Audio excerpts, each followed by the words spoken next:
रुको रुको ऐसे नहीं शुरू से दिखाता हूँ। তো নমস্কাৰ গাইজ, কি খবৰ? আজি কেছটো হৈছে আমি গৈ আছোঁ গোলাঘাট নুমলীগড়ৰ দেও পৰ্বতলৈ।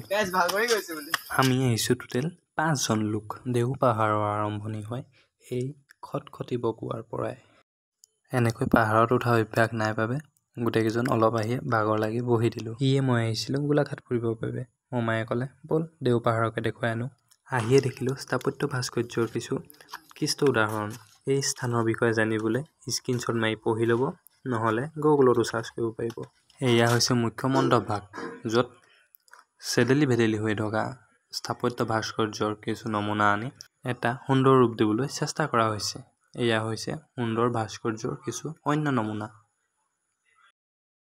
যেতিয়া ইউটিউব চেনেলটো মোৰেই, মোক চোৱা আমনিকৰণ সহ্য কৰি লওক আৰু। যিহেতু এইটো এটা শিৱ মন্দিৰে আছিলে, সেইবাবে ইয়াত শিৱ ফটো দেখাটো স্বাভাৱিক।